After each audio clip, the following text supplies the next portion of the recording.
হাইকোর্টে আগাম জামিনের আবেদন সুমিত রায়ের। আগাম জামিনের আবেদন অভিষেকের আত্মসহায়কের। শালবনী জমি কেলেঙ্কারি মামলায় আগাম জামিনের আবেদন সুমিতের খোঁজে অভিষেকের বাড়িতে তল্লাশি চালায় পুলিশ। সুমিতের খোঁজে এর আগেই শালবনী থানার পুলিশ অভিষেক বন্দ্যোপাধ্যায়ের বাড়িতে তল্লাশি চালায়। হাইকোর্টে আগাম জামিনের আবেদন সুমিত রায়ের।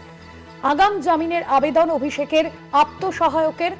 গতকালই সিআইডি সূত্রে যে বিষয় আমরা জানতে পারছিলাম যে অভিষেক বন্দ্যোপাধ্যায় এবং কুণাল ঘোষকে মুখোমুখি বসিয়ে জিজ্ঞাসাবাদ করা হয় সই জালকাণ্ডে, যেখানে সুমিত রায়ের সঙ্গে কোনো যোগসূত্র আছে কিনা এই সই জালকাণ্ডের এবং সে বিষয়ে কিছু জানেন কিনা তিনি, এ বিষয়ে কুণালকে জিজ্ঞাসাবাদ করা হয়। হাইকোর্টে আগাম জামিনের আবেদন অভিষেক বন্দ্যোপাধ্যায়ের আত্মসহায়কের। আগাম জামিনের আবেদন সুমিত রায়ের। হাইকোর্টে আগাম জামিনের আবেদন জানিয়েছেন সুমিত রায়। শালবনী জমি কেলেঙ্কারি মামলায় আগাম জামিনের আবেদন জানিয়েছেন তিনি। শালবনীতে জমি কেলেঙ্কারি মামলায় এর আগেই আমরা দেখেছিলাম যে সুমিত রায়ের খোঁজ চালিয়েছে শালবনী থানার পুলিশ এবং অভিষেক বন্দ্যোপাধ্যায়ের বাড়িতে শনিবার ভোর রাতে শালবনী থানার পুলিশ পৌঁছে এবং সেখানেই অভিষেকের আত্মসহায়কের খোঁজে তল্লাশি চালায় পুলিশ। হাইকোর্টে আগাম জামিনের আবেদন অভিষেক বন্দ্যোপাধ্যায়ের আত্মসহায়ক সুমিত রায়। শালবনী জমি কেলেঙ্কারি মামলায় আগাম জামিনের আবেদন বলেই জানা যাচ্ছে। সুমিতের খোঁজে অভিষেকের বাড়িতে তল্লাশি চালায় পুলিশ। হাইকোর্টে আগাম জামিনের আবেদন সুমিত রায়।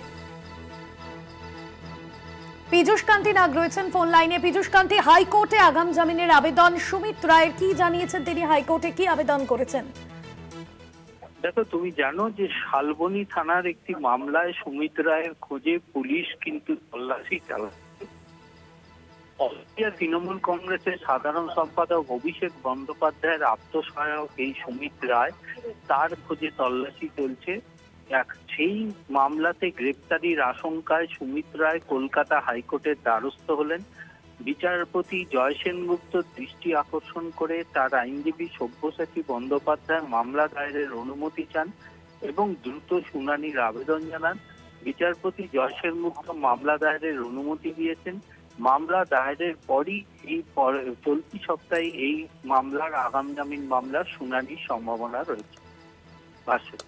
একদমই ধন্যবাদ জানাবো পীযূষ কান্তি।